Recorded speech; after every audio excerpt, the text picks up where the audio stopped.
ការបកស្រាយទស្សនៈរបស់ឡាវសៅទស្សនៈរបស់ទស្សនវិទូជនជាតិចិនបុរាណឡាវសៅនេះគឺជាគំនិតស្នូលមួយនៃទស្សនវិជ្ជាTaoism ដែលផ្ដោតលើអំណាចផ្ទៃក្នុងនិងការរស់នៅតាមលំហធម្មជាតិទស្សនៈការគ្រប់គ្រងអ្នកដទៃបានជាភាពខ្លាំងមួយបែប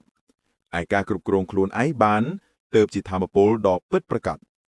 ទស្សនៈនេះអាចបកស្រាយជាពីរផ្នែកធំៗដូចខាងក្រោម 1. ការគ្រប់គ្រងអ្នកដទៃបានជាភាពខ្លាំងមួយបែប Mastering others is strength និយមន័យនៃភាពខ្លាំង strength ភាពខ្លាំងដែលឡាវសៅសំដៅដល់ទីនេះគឺជាអំណាចខាងក្រៅ external power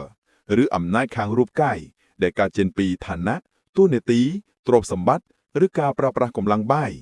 ឬសម្ពាធលក្ខណៈវាគឺជាសមត្ថភាពនៃការដាក់សម្ពាធបង្គាប់បញ្ជាឬរៀបចំអ្នកដទៃឲ្យធ្វើតាមឆន្ទៈរបស់យើង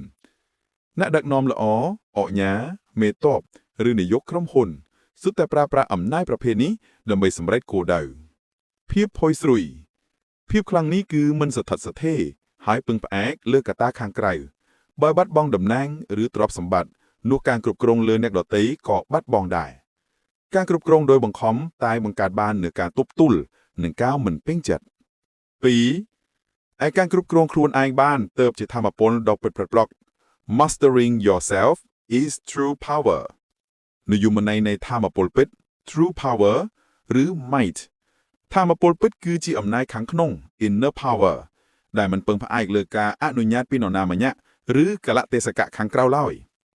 លក្ខណៈការគ្រប់គ្រងខ្លួនឯងសំដៅលើការគ្រប់គ្រងអារម្មណ៍ការទប់កំហឹង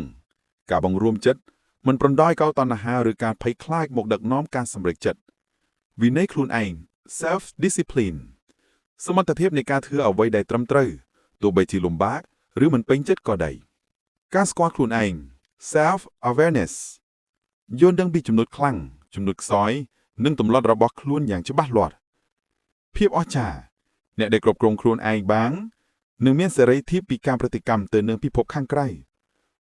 បើទោះបីជាកលៈទេសកៈលំបាកយ៉ាងណាក៏ពួកគេអាចរក្សាភាពនឹងនួននិងធ្វើការសម្រេចចិត្តដោយឆ្លៀសវៃបានដែរថាមពលនេះមិនមាននរណាម្នាក់អាចដកហូបបានឡើយសេចក្តីសន្និដ្ឋានរួមឡាវសៅចង់បង្ហាញថា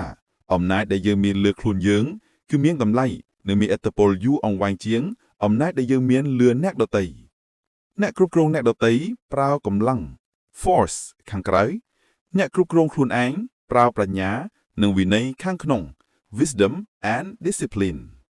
តាមទស្សនៈតើធម៌ពលពិតកើតឡើងនៅពេលដែលយើងរកខៃសន្តិភាពនិងការគ្រប់គ្រងនៅខាងក្នុងខ្លួននៅពេលដែលអ្នកបានគ្រប់គ្រងខ្លួនឯងរួចហើយអ្នកនឹងមិនចាំបាច់ព្យាយាមគ្រប់គ្រងអ្នកដទៃឡើយព្រោះឥទ្ធិពលរបស់អ្នកនឹងកើតឡើងដោយធម្មជាតិតាមគំរូនិងសកម្មភាពរបស់អ្នកគោលការណ៍ឧបវ័យឬការធ្វើដោយមិនប្រឹងប្រែង